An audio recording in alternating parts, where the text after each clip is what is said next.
નમસ્કાર મિત્રો, મારી યુટ્યુબ ચેનલ પર આપનું હાર્દિક સ્વાગત છે। આજના તાજા સમાચાર।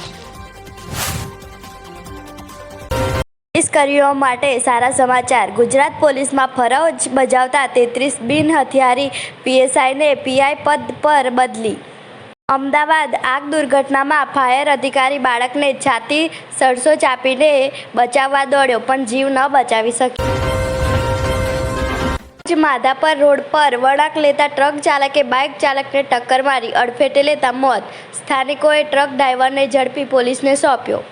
ગર્ભ પરીક્ષણ કરી માના ઉદરમાં રહેલી દીકરીને મારી નાખવાનું કૌભાંડ પકડાયું। આઈપીએલ ઓનલાઈન સટ્ટામાં હારી જતા આપઘાત। અમદાવાદમાં 19 વર્ષના યુવકે આપઘાત કર્યો, 5મા માળેથી લગાવી મોતની છલાંગ।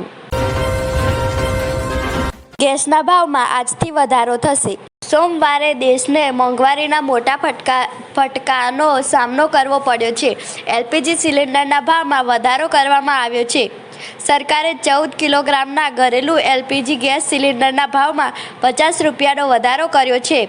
આ પછી ઉજ્જવલા યોજના હેઠળ ઉપલબ્ધ એલપીજી સિલિન્ડરની કિંમત 503 રૂપિયાથી વધીને 553 રૂપિયા અને ઉજ્જવલા યોજના સિવાયના એલપીજી સિલિન્ડરની કિંમતમાં 803 રૂપિયાથી વધીને 853 રૂપિયા થઈ ગયા છે।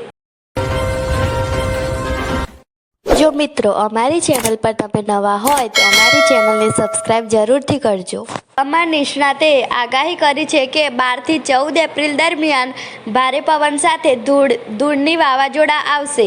હવામાનમાં મોટો ફેરફાર થશે। 17 થી 20 એપ્રિલ દરમિયાન કેટલાક ભાગોમાં પવન સાથે વરસાદ પડી શકે છે। દેશ સહિત રાજ્યના કેટલાક ભાગોમાં ગાજવીજ સાથે વાવાઝોડું થશે। 14 એપ્રિલ પહેલાં દેશના કેટલાક ભાગોમાં પ્રી મોન્સૂન એક્ટિવિટી રહેશે, જો કે ગુજરાતમાં તેની અસર ઓછી રહેશે। સ્કૂટી ખરીદવા પર 65,000 રૂપિયાની ભેટ। સોશિયલ મીડિયા પર અવારનવાર કેટલાક મેસેજ, વિડીયો વાયરલ થતા હોય છે, જેમાંથી કેટલાક ભ્રામક હોય છે। હાલ એક મેસેજ સોશિયલ મીડિયા પર બહુ વાયરલ થઈ રહ્યો છે, જેમાં કેન્દ્ર સરકાર ફ્રી સ્કૂટી સ્કેમ હેઠળ છોકરીઓની સ્કૂટી ખરીદવા રૂપિયા 65,000 આપી રહી હોવાનો દાવો કરવામાં આવ્યો છે। જો કે આ દાવો ખોટો છે। પ્રેસ ઇન્ફોર્મેશન બ્યુરો પીઆઈબીએ યુટ્યુબ ચેનલ સરકારી સૂચનાના વિડીયોને ભ્રામક ગણાવ્યો છે।